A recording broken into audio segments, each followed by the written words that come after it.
Welcome back everybody to the finale of the split-second Iceberg. Now, I'm not going to talk you guys' heads off in the introduction for far too long because I know you guys been waiting for this video for quite a long time, and I'm sorry that I wasn't able to deliver it on time. But here we are with Tier 6, so without further ado, let's get straight to it. Before I continue, I must let you guys know that I've removed 3 topics from Tier 6 and I've added 1 topic along the list. You should be able to see what it is as the video goes on.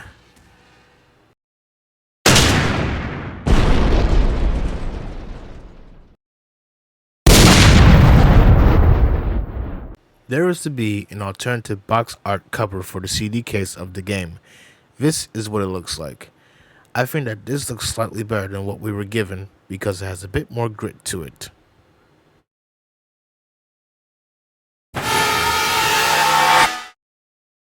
Going with the idea that the game was going to be more detailed, I should mention that you would need to progress through the season to basically unlock the route changes for all of the tracks that includes them. For example, if I were to play Canyon with the route changes enabled, then I would have to complete episode 8 to do this. Or if I want to unlock Air Revenge, I will have to complete episode 13.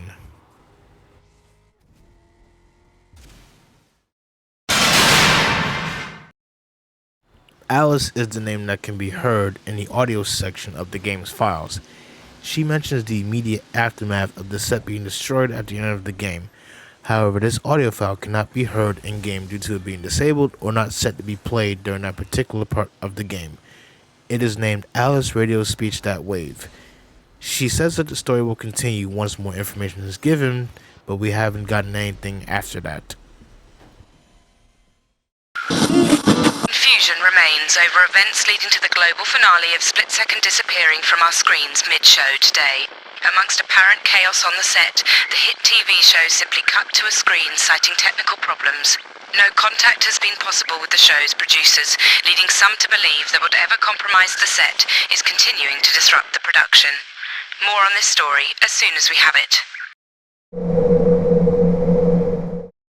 There are numerous pieces of content that can be found on the internet regarding intel on what could have been included in the second game.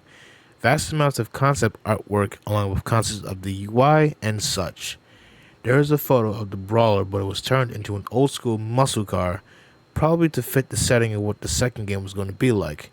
There were going to be 3 types of transportation featured within the concept of the second game. You were able to ride a boat through power plays, fly an attack helicopter, and even walk on buildings to escape power plays or trigger power plays to create other paths on foot. Such artwork of this caliber is on the web, and it's quite difficult to find, I would imagine. So here, I will provide you with some photos of what I'm talking about. Truth be told, back in 2018, there were 2 or 3 videos posted by Rickson that showcase these concepts in the form of gameplay, and I can remember them so vividly. For those who are longtime fans of the game, you will know exactly what I'm talking about. In the beta, if you were to go to the vehicle selection menu in the front end, hovering over any car will display the name of the said car underneath the vehicle, becoming part of the floor that the car sits on. This was however disabled for the launch version, but in the files, you can enable this feature within the front end folder, but you will need the beta files to make this change. The AI being sentient and shoving you happens once in a while. You will take a corner alongside an AI driver, and at times they will nudge you or shove you to throw you off balance or slip under your car and go under you. This can be due to you driving alongside the AI's driving line. Multiplayer has this effect too, as any opponent car that you drive alongside with will superglue themselves onto your side and send you against the wall or hit you violently in the rear, often leading you into a wreck. Although with multiplayer, it's due to lag, but it gets highly annoying.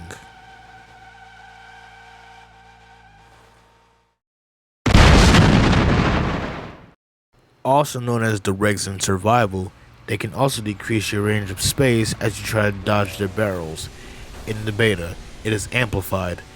These trucks will deliberately turn in the general direction you are going and try to squeeze you into the walls, especially just after a bend or a curve.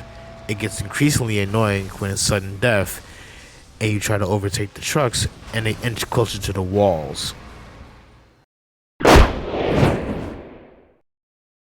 This refers to a secret achievement that players can get if they have played a previous game made by BlackRock Studios before a split second named Pure, a racing game in which you use ATVs and race in off-road settings to perform tricks for the crowd. In addition, some leftover files are included in the files as well as placeholder UIs for the production of Split Second.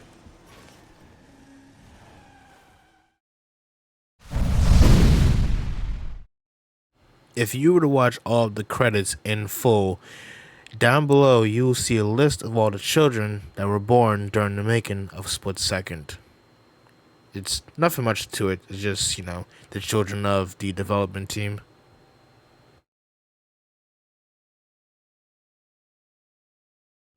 This person's name is shown at the very end of the credits roll of the game.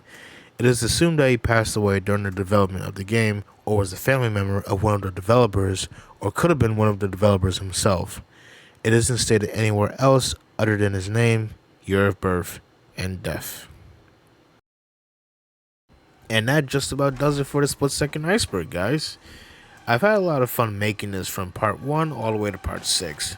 That includes making the script, configuring this all together, images, videos, files, and all that stuff like that. I'm not sure if there's going to be a part 7. If there is, I'm probably just going to name it Miscellaneous. And if I do, I'll create a miscellaneous series where I didn't include all the entries that didn't make it into the actual series itself. But I'll let you guys know.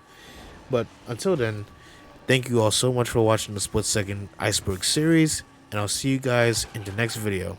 Thank you guys so much for watching, and I'll see you guys next time.